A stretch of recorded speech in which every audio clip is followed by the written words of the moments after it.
que deve nos mover, né? Porque assim, às vezes a gente fica cumprindo lei, ou vendo a letra fria da lei, e não entende exatamente por que eu estou fazendo isso.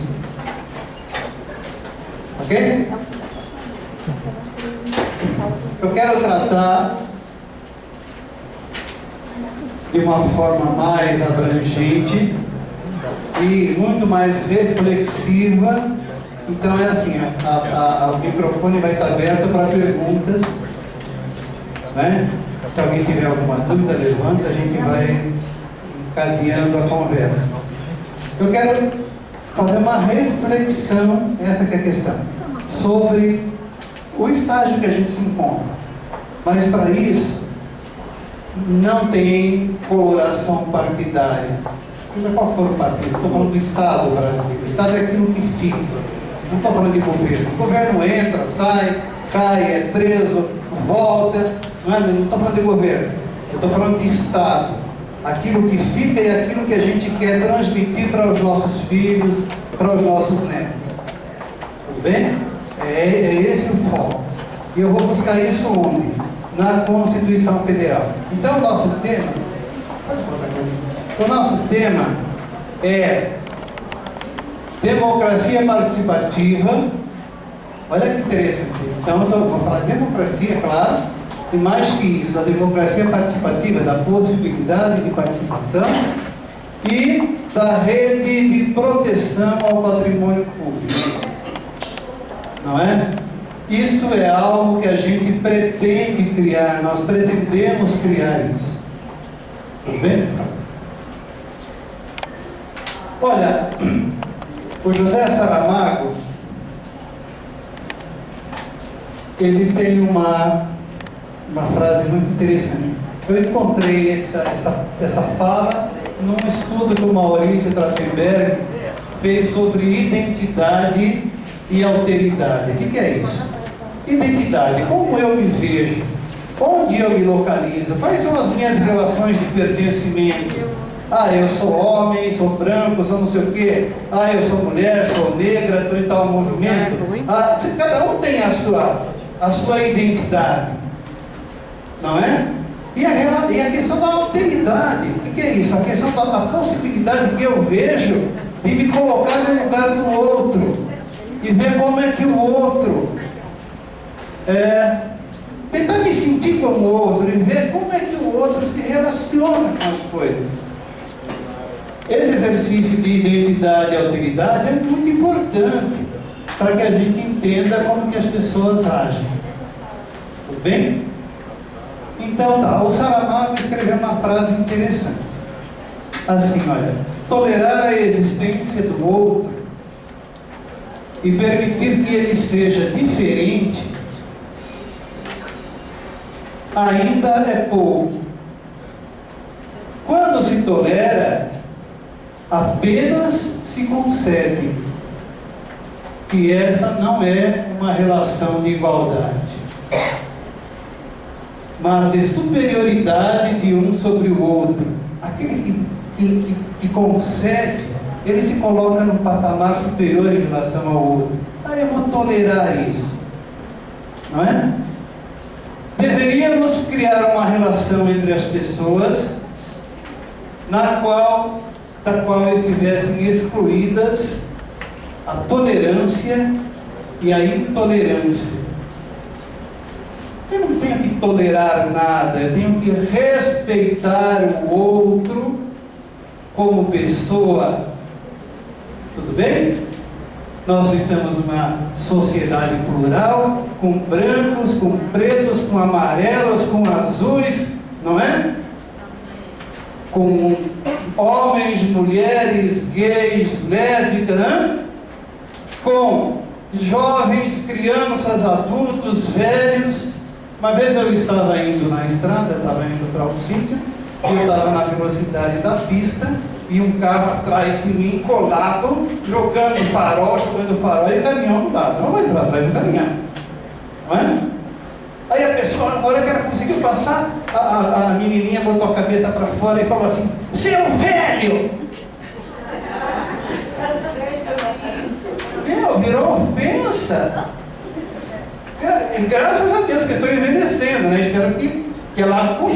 chegar a envelhecer também, andando desse jeito, eu não sei se vai conseguir envelhecer.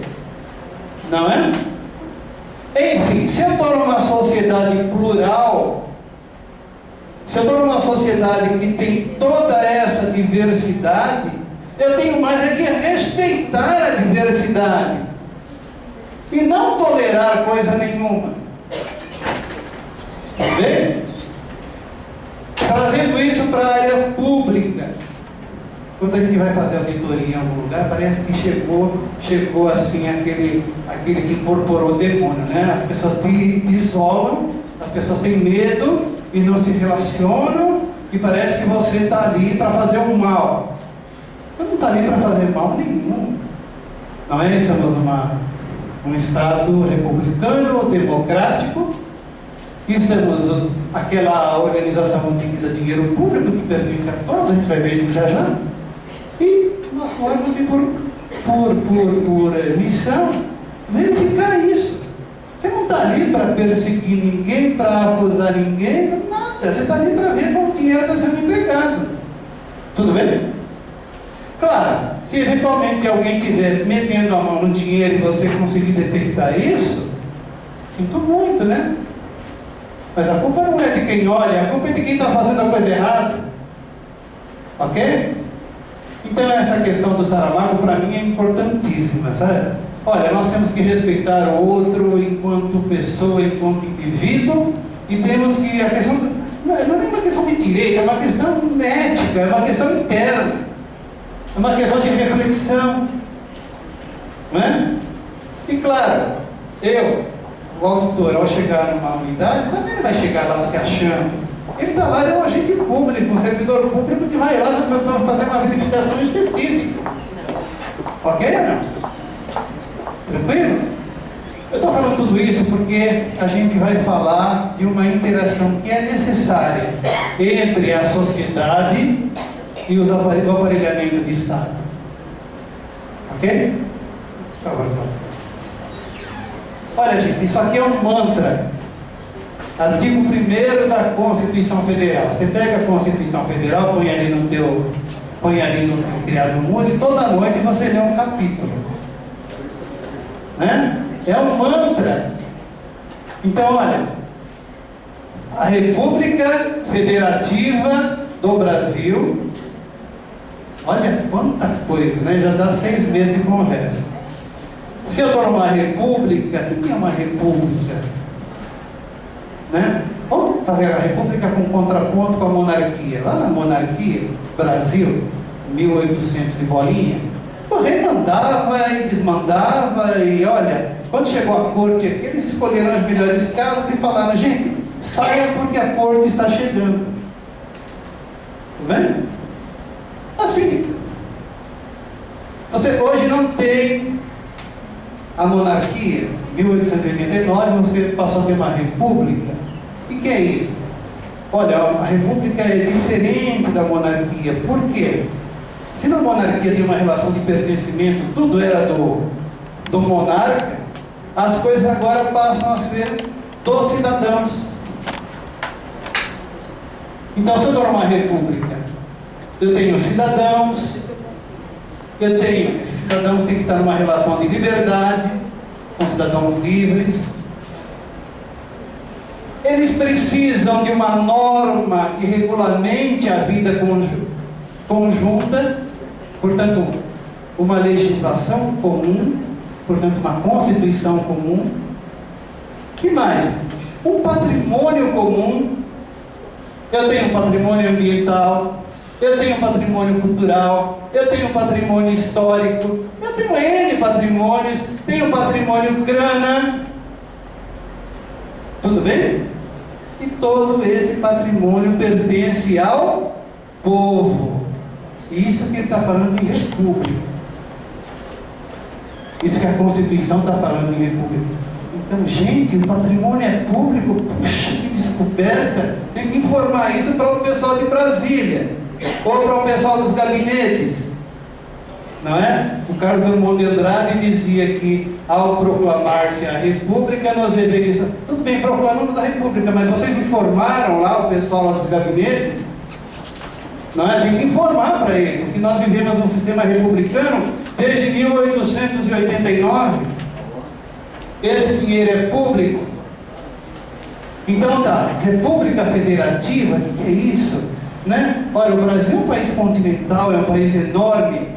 Então eu tenho a União Federal, que tem funções específicas, eu tenho os estados, e dentro dos estados eu tenho os municípios. E a gente vai ver já a questão das competências, cada ente federativo tem a sua competência específica. E tendo competência específica, eu só cumpro competência com grana. A gente vai ver isso já. Bem, olha, a República Federativa do Brasil, formada pela união indissolúvel dos estados e municípios e do Distrito Federal, constitui-se Estado democrático de direito. Olha, coisa, outra armadilha, outra, né? O que é esse Estado democrático de direito? Olha, a democracia pressupõe o quê? Alternância de poder. Que mais? Ela pressupõe que as pessoas devem ter os seus direitos civis, os seus direitos políticos respeitados. A pessoa tem que ter acesso à educação, a pessoa tem que ter acesso à informação, a pessoa tem que ter acesso à comida. Tudo bem? Eu estou falando algum absurdo? Não dá para falar em Estado democrático, você não fala nisso, gente. Aquele cara que passa fome, que não tem informação nenhuma, educação nenhuma, e ele vai votar, isso é democrático? Que conversa fiada é essa? Conversa para boi dormir. Não é? Ou o tucano diria, conversa para dormitar o bovino. Não é? Que conversa é essa? Olha, então tá, nós somos um Estado democrático de direito. As coisas aqui no país têm que acontecer sob o manto do direito. Olha, então tá, como é que eu me relaciono com o poder público? Se é o poder público tributário, eu tenho direito tributário. Se é o poder público no sentido da máquina, da administração, eu tenho direito administrativo. Como é que eu me relaciono? Nós nos relacionamos, relações de direito civil. Eu contratei alguém, esse alguém eu vou contratá-lo, relações de direito trabalhista. Está certo ou não, gente? Então, é um Estado democrático de direito, é um Estado onde acontece a alternância de poder, onde os direitos civis e políticos, etc., são respeitados, e onde essas relações acontecem dentro da normalidade jurídica. É só isso. Olha o artigo 1º da Constituição. Né? E quais são os fundamentos? A soberania, quer dizer, o país, não é? Na relação com os demais países. A cidadania, como é que eu não sou mais um súdito, eu sou um cidadão. Tem uma diferença enorme nisso. O rei mandava, eu obedecia, ou eu ia para o tronco. Não é? Agora eu sou um cidadão, e quem me ampara como cidadão é a estrutura jurídica, a estrutura política. Bem? A dignidade da pessoa humana, já veja já o artigo 6º, que busca trazer um pouco mais de dignidade para a pessoa humana, não é? Os valores sociais do trabalho, da livre iniciativa e o pluralismo político. E olha lá no parágrafo único: todo o poder emana do povo, que o exerce por meio de representantes eleitos, vírgula, ou diretamente. Eu não preciso do representante em algumas decisões, ok? Vírgula, nos termos desta Constituição. Gente, isso aqui é um mantra, é uma declaração de liberdade. Isso aqui está no material que vocês receberam, tá? Plenamente, está lá na íntegra. Tudo bem? Então vamos lá, Claudinha, por favor. Então, olha, traduzindo alguns conceitos. A República pressupõe o que? Cidadãos livres, vivendo sob uma lei comum, né? Vivendo em comunidade, sob a mesma lei e na busca do bem comum. Estamos todos aqui na busca do bem comum, trabalhando pelo bem comum. Mesmo quando eu busco o meu interesse privado ao trabalhar, eu estou contribuindo. Eu estou comendo um pãozinho porque alguém fez. Esse cara fez o pãozinho porque alguém plantou o trigo, alguém transportou. É uma cadeia. Tudo bem? Quando você toma um café da manhã, tem aquele monte de coisa em cima da mesa. Muita gente trabalhou para aquilo chegar ali. Ok? Pré-requisito é liberdade, a possibilidade de agir como cidadão em benefício do coletivo. Aí eu pergunto para você, né? Nessa lógica, existiria a República Popular da China? Se liberdade é um pré-requisito da República, e eu tenho mão de obra escrava ou semi-escrava, eu posso falar em República? Não é? É tudo questões para reflexão. Isso aí é para quando você chega em casa, toma aquele banhinho, toma aquele chopinho, e vai ficar pensando. Aí você começa a pensar nessas coisas. Né? Eu adoro pensar nisso de madrugada. Né? E mais? A preservação, a formação e a preservação de um patrimônio comum. Olha, estou falando em formação e preservação. Formação daquele menininho que precisa ser educado. Formação de órgãos de educação, de órgãos de controle, enfim, estruturação desse patrimônio. Ok?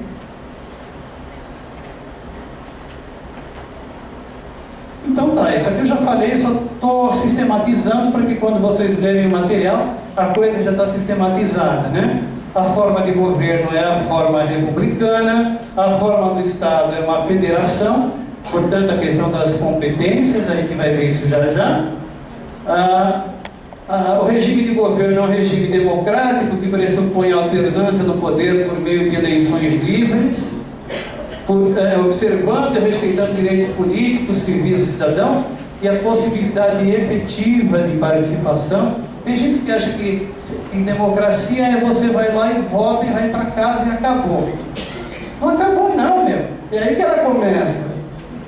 Não é? Eu posso sim intervir, eu posso sim incomodar aquele cara que eu elegi, e posso sim participar dos conselhos. Tudo isso faz parte do processo democrático. Ainda mais hoje, você tem uma sociedade informatizada, e está tudo em rede. Ou não? Né? Você tem as redes sociais, que são uma forma de pressão, né? E o Estado Democrático de Direito, onde prevalece o regime democrático, que atua por meio do direito e busca atingir a ideia de justiça social. Tá? Isso aqui é um resuminho apenas. Eu falei de competência. Olha, se eu estou numa república federativa, cada órgão da federação, cada instância da federação tem competências específicas. Eu não consigo. Se eu tenho competência específica, eu preciso de dinheiro, de grana, para realizar essas competências. Por exemplo, a União Federal. A União deve zelar pela segurança do país em relação aos demais países. Opa, então tem que ter umas forças armadas. Você concorda? Não uma força armada sucateada, mas uma força armada que me defenda. Eu preciso ter forças armadas modernas, preparadas para um ataque externo. Veja agora a questão do pré-sal. Você vai construir um monte de redes de extração de petróleo lá de baixo, aquela rede profunda, e você vai competir, vai colocar o seu petróleo, né, competindo com países do mundo inteiro aí, grandes exportadores. E daí para alguém ter vontade de pegar um submarino e detonar essas redes, a coisa é muito fácil, não é? Tem dúvida? Veja que teve uma plataforma da Petrobras aí que misteriosamente afundou. Assim como a base de Alcântara, quando nós fomos lançar o foguete, ele misteriosamente explodiu. Tá certo? Pronto, coisas reais, concretas. Né? Então eu preciso, a União tem competências específicas, né? Legislar sobre direitos civis, direitos políticos, né? É tudo competência da União. Gente, para cada competência eu tenho que ter grana. Assim como eu tenho uma competência... E onde que está isso? Artigo 22 da Constituição Federal. Peguem lá a Constituição à noite, dá uma olhadinha.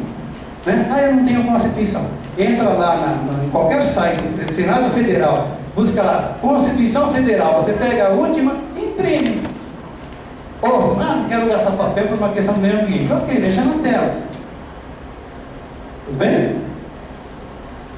Eu tenho competências comuns da União, Estados, Federal, etc. Artigo 23. Por exemplo, zelar por um meio ambiente equilibrado. Tudo bem? Eu tenho competências concorrentes entre União e Estado, né? Por exemplo, direito tributário, a questão, por exemplo,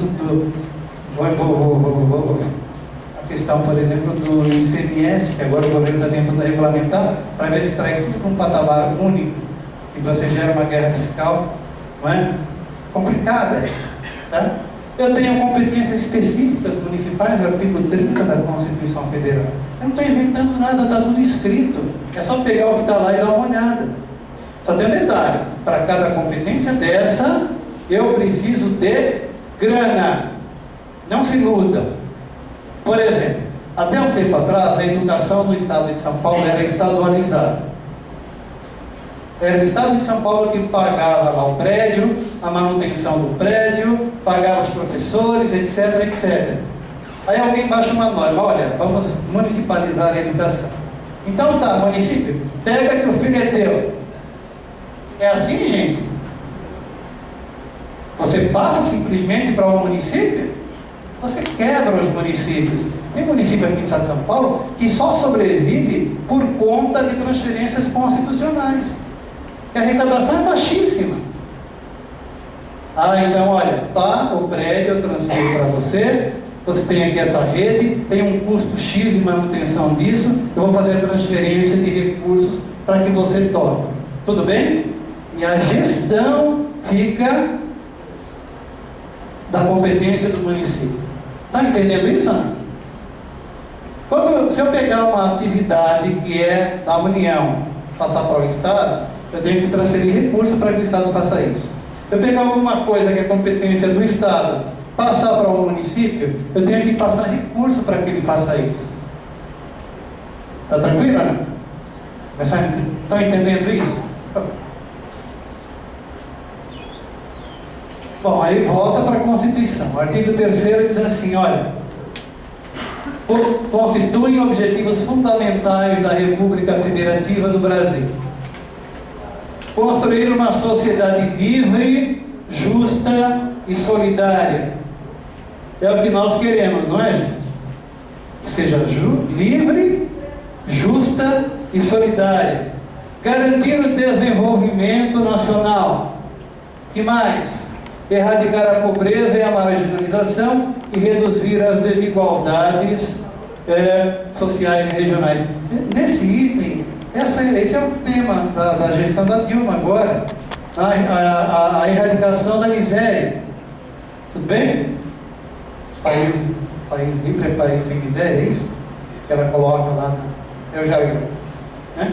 Promover o bem de todos sem preconceito de origem, raça, sexo, cor, idade e quaisquer outras formas de discriminação. A Constituição Federal é uma declaração de direitos. Tudo bem? Não é uma coisa chata de ler, não, é uma coisa muito legal, né? E aí, outro mantra, né? Esse é um mantra, né? São direitos sociais, a educação, a saúde, a alimentação, o trabalho, a moradia, o lazer, a segurança, a previdência social, a proteção à maternidade e infância, a assistência aos desamparados, na forma desta Constituição. Significa o quê? Que nós temos tudo isso? Não. Significa que nós devemos trabalhar para ter tudo isso. Tudo bem, gente? E tem mais. Isso aqui é um direito, não é meramente para ocupar uma página que estava em branco. Isso aqui é classificado como direito subjetivo. Ou seja, eu posso pleitear esse direito em juízo. Eu quero uma vaga para o meu filho. Não tem aquela vaga que eu preciso. Eu vou lá no Ministério Público e digo: senhor promotor de justiça, o artigo 6º diz que meu filho tem direito à educação. E aqui no município eu não tenho vaga para ele. Ah, é? Então vamos lá falar com o senhor prefeito ou com o secretário de educação. E se for o caso, a juíza. Tudo bem ou não? Está ficando claro isso? Então tudo isso aqui, gente, a rigor, pode ser pleiteado em juízo. É que a população não sabe, mas se soubesse, ia ser uma perreia, não é? Não ia? Eu não sei que eu tenho direito à comida, à alimentação, mas se eu soubesse, não é? A educação, a previdência. Nós temos um sistema previdenciário, apesar de tudo que se fala do SUS, é um dos melhores do mundo. Não precisa contribuir em nada. Você pega um cara caído no chão aí, você leva para o hospital e ele vai ser cuidado. Pode discutir qualidade. Tudo bem? Agora você pega o Obama, está tentando implantar algo semelhante lá e não consegue. Tudo bem? Está tranquilo isso? Os direitos sociais, portanto, são metas que todo gestor público tem que ter isso em mente. A responsabilidade é de todos. É do diretor da escola, no caso da educação, é do pessoal lá do hospital, na área da saúde, enfim. Todo mundo aqui tem uma parcela de responsabilidade. O aparelhamento público tem que pensar nisso. Ok? Como é que eu faço isso? Eu faço isso por meio de...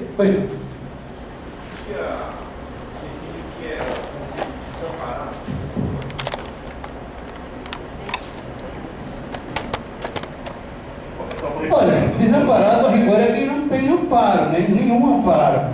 É comum isso na velhice, você pega o velhinho ou não constituiu família e vai envelhecendo, e esse cara não tem renda, e o cara vai ficando, e vai morando com alguém até que alguém se cansa e descarta em algum lugar aí, né? Em alguma calçada. Você tem pessoas de idade, você tem pessoas que não têm problemas mentais, agora esse monte de drogado, todo canto você vai, agora tem esses craqueiros em todo canto, não é? A família chega uma hora que não aguenta mais, acaba expulsando de casa, e esses caras vão ficar jogados por aí. Você poderia pensar por aí, não tem uma definição precisa, mas é isso. Desamparado é aquele que não tem amparo, que não está recebendo amparo. Tudo bem? É comum, você vai lá em São Paulo, você anda perto da rodoviária lá, aqueles coitados que vêm com aquelas balinhas jogadas lá no chão, e não tem ninguém que olhe por eles. Tá certo? O aparelhamento deveria dar uma resposta a isso. Gente, o que eu estou querendo colocar, e eu vou chegar a essa conclusão já, é que, grana tem, o dinheiro existe. Mas sai pelo ralo da corrupção, sai pelo ralo da bandidagem, sai pelo ralo... Eu não consigo entender como um município pequeno, que não tem creche, que não tem isso, não tem aquilo, gasta 300 mil reais para uma bandinha, para uma dupla forreca, ir lá tocar uma música, um sertanojo, que fica lá meia hora, 1 hora, 2 horas, e vai embora, e dá um recibinho de 300 mil e alguém ganhou com isso. Tudo bem? Ganhou a duplinha, ganhou alguém lá da área de lazer, de turismo. Foi. Exatamente, já que o colega perguntou uma definição do desamparado, eu também queria colocar uma coisa em termos da educação. Sim. Porque, na realidade, a educação é sempre vista só como ensino, aquilo que se faz na escola. E a educação é um processo de transmissão da cultura de uma sociedade. É uma coisa muito mais ampla. A educação começa na casa, no ambiente familiar, na relação de amizades, nos clubes, nas entidades de prestação de serviços culturais da cidade. E eu coloco a educação exatamente como educação formal, que é aquela da escola, e a educação não formal ou informal, aquela que se faz em outros ambientes. O grande problema, muitas vezes, que nós temos no campo da educação, não é só com relação a formal, ao ensino.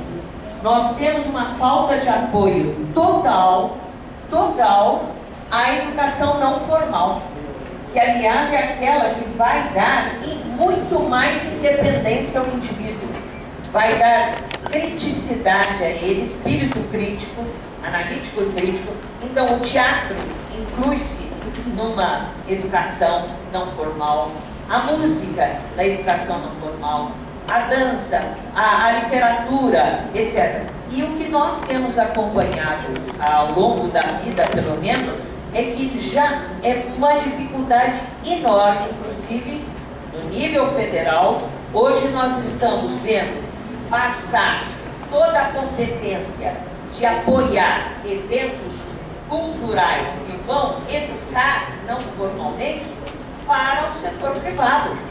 A União não está assumindo isso, entendeu? Então, a própria Lei Rouanet, aquelas coisas todas, você tem que buscar.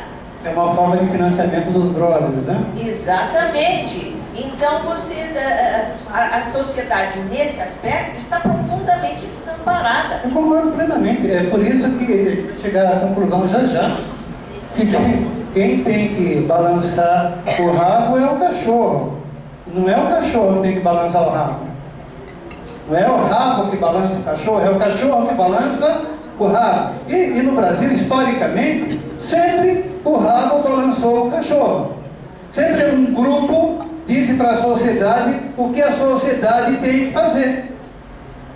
Essa questão, hoje quem fala disso, é de empoderamento da sociedade para que ela exerça o seu poder, porque todo poder pertence ao povo. Ok? Tudo bem?